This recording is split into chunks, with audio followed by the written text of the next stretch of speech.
on March 17th, 2020, um, basically the entire world just slammed its doors shut. Yeah, global travel just completely flatlined. Right. The international events industry, which is massive, it effectively ceased to exist overnight. Just completely gone. Gone. But then, just 3.5 months later, on July 7th, and keep in mind, the rest of the planet is still hunkering down for, over a year of rolling lockdowns. Oh, absolutely. People were not moving. Right.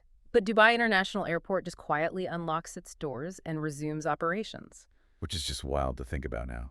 It was a highly calculated maneuver in an environment where stopping completely simply isn't an option. Yeah.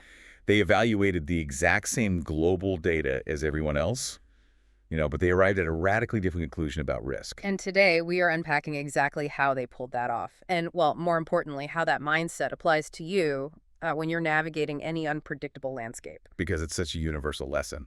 Exactly. So our focus today is this really fascinating article by Alina Shliakhtova. She is the head of the company Atravel. Right. And she contributed this incredibly detailed breakdown to the MICE section, that's meetings, incentives, conferences, and exhibitions, for the second issue of GCCEventMag.me. Yeah, it's a great piece. We're looking specifically at the English version of her article, which really serves as a blueprint. It shows how the UAE market doesn't just survive instability, it actively thrives well before a crisis even concludes. It's a completely different way of operating. Okay, let's unpack this, because whether you are, directing a global agency, managing a corporate team, or trying to steer your own small business through unpredictable headwinds, the mechanics of this market offer a total masterclass in aggressive adaptation. I've actually set my background today to this sprawling, hyper-modern cityscape for a very specific reason. Oh, nice. Yeah, because we aren't just looking at the flashy surface of Dubai or the broader UAE. We are taking apart the structural architecture of their risk management. Like the foundations. Exactly. It is deeply embedded in their economic DNA. They don't react to crises the way Western markets do because their foundational incentives are just entirely different. And Alina establishes this baseline reality really early in the piece, right? It kind of flips the standard corporate script. Yeah, she points out that working through geopolitical shocks or, global economic downturns or massive pandemics, it isn't viewed as a freak occurrence there. Right, it's just Tuesday. Exactly. It is the operating norm. They don't waste operational energy asking if a disruption will happen. The question is never if, it's how quickly can we adapt. Because of where they are geographically and economically, they're always going to feel those shockwaves. Yeah, their entire system is built around tourism, aviation, and international mobility.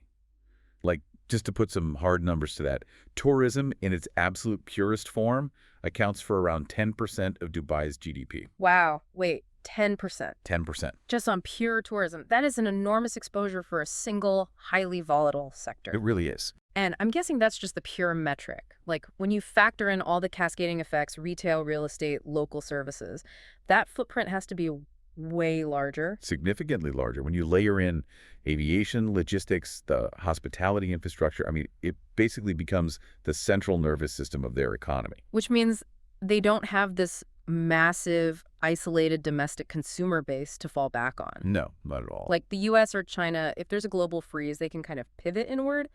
But the UAE is entirely tethered to external movement. Right. So freezing isn't a defensive posture for them. It's an existential threat. It's like a massive factory where the furnaces can never be allowed to go cold. Like, the country physically and economically just cannot afford to adopt a stop-and-wait strategy. Which brings us right back to that staggering data point from the summer of 2020. Hell yeah, the airport reopening. Yeah. The rest of the globe basically equated safety with absolute stillness. If we don't move, we are safe. But the UAE looked at the situation and realized that waiting for total zero-risk safety might take years. And their economic engine wouldn't survive that long without fuel. What's fascinating here is that this was a totally deliberate strategy. They opted for active risk management instead of just risk avoidance. Exactly. They rolled out testing, incredibly strict protocols, capacity limits, but crucially, they kept the machinery running. They sent a very clear message to the international business community, which was basically, yes, there are rules, they are strict, but the country is open. They completely decouple the idea of safety from the idea of closure. Yeah, and that leads to this really interesting paradox in the UAE tourism sector that Alina talks about. No, the vulnerability aspect. Right, it is defined by this high dependence on external markets, extreme sensitivity to geopolitical shifts, and really fast demand cycles. To a traditional economist, that sounds And terrifying. it reads like a recipe for catastrophic Mhm. vulnerability, yeah. Because you are completely exposed to variables you have zero control over. If a conflict breaks out somewhere or a supply chain collapses halfway across the world, you feel that ripple immediately. But that inherent vulnerability is the exact mechanism that enforces their extreme flexibility. Complacency just isn't an option. No, because the system knows it's exposed. It mandates proactive, hyper-agile responses at every single level, from boutique agencies all the way up to the sovereign government. So let's look at how that agility actually functions on the ground, because Yeah. Alina introduces this mind-bending concept about the timeline of recovery. Yeah, this is a great point. The standard global playbook is, a crisis hits, the market crashes, you hunker down, you wait for the crisis to be officially declared over, and then you try to rebuild. Right, sequential steps. Exactly. But in the UAE, the recovery begins before the crisis ends. The preparations run concurrent to the disaster. Yes.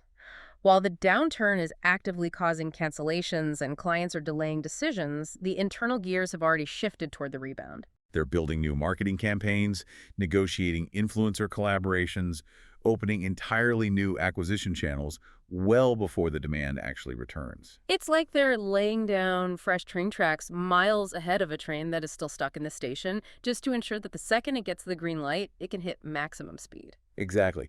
But, during that downtime, the reality for an agency is still brutal. Oh, for sure. Alina notes that group projects stall, budgets shrink, and timelines stretch into the unknown. The crucial distinction she makes is that the market contracts, but it doesn't vanish. It just changes shape. Okay, wait, I need to stop you there. Because changes shape sounds like a really polite corporate euphemism for bleeding revenue and laying off staff. Fair point. I mean, if my agency's entire operating model is built on organizing, say, 500-person ICE events, and suddenly large gatherings are illegal, I can't just casually pivot. No, of course not. You can't fit a 500-person corporate conference into a luxury VIP itinerary. The profit margins don't match. The vendor relationships are different. The logistics don't map onto each other. How does a company actually survive that structural mismatch without just going bankrupt? That is a vital challenge, and Alina doesn't sugarcoat the difficulty of that reality. If your infrastructure is so rigid that you only service massive group events, a crisis like that will crush you. Because those events went to a dead stop. Exactly. The pandemic brought large-scale MIC groups to a complete halt. But the FIT-free independent travelers and VIP requests, those continued to flow. So the demand didn't evaporate, it just atomized. That's a good way to put it. The underlying desire to travel and do business was still there, but it fractured into much smaller, decentralized units. Okay. So the survival mechanism she points to, it isn't about performing miracles to make an illegal 500-person event happen.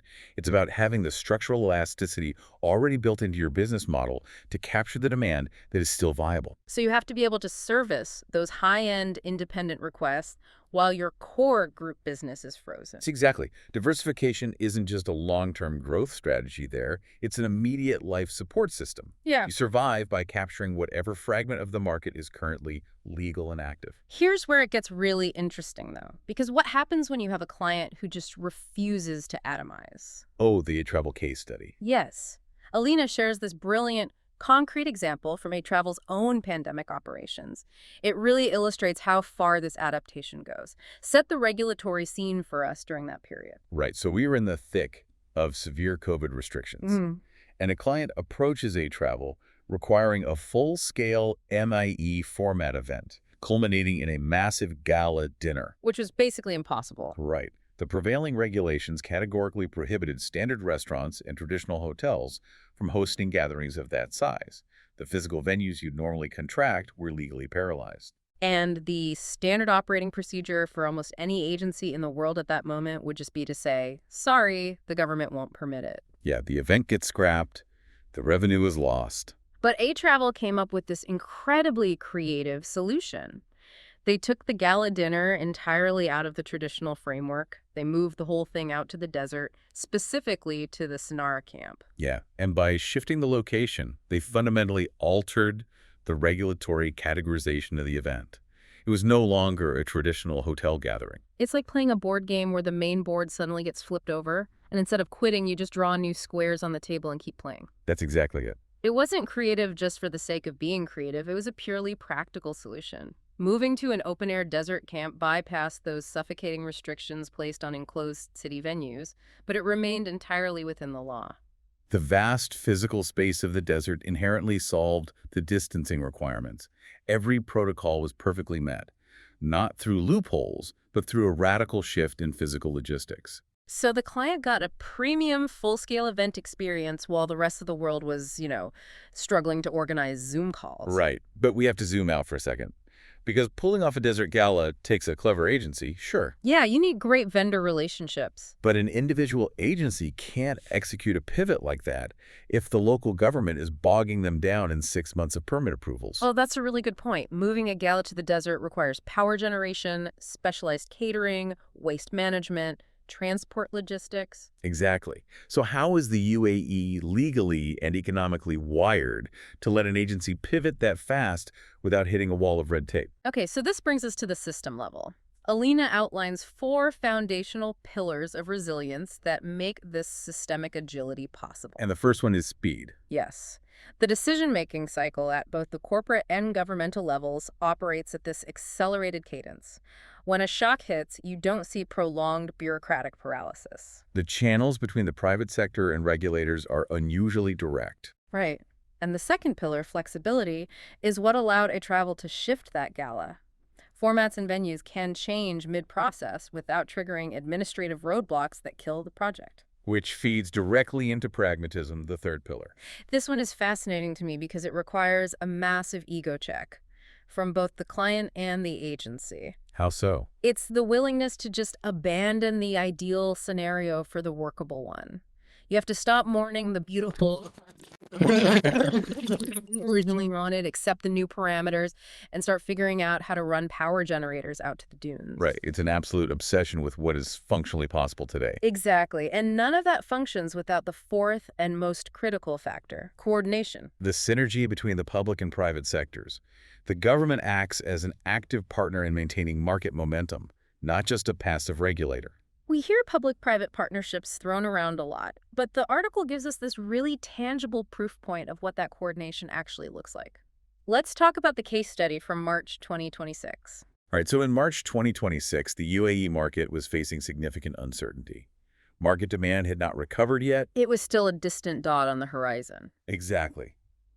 But recognizing the strain, Dubai's government stepped in and approved a massive AED 1 billion business support package. And the mechanics of this package are what we really need to focus on. They didn't just dump cash indiscriminately to artificially inflate numbers. No, it was targeted structural relief. They specifically deferred key operational costs for the hospitality sector, things like hotel sales fees and the tourism dirham. Which directly relieved pressure on the MIC industry. They essentially turned down the gravity in the room so these businesses could breathe.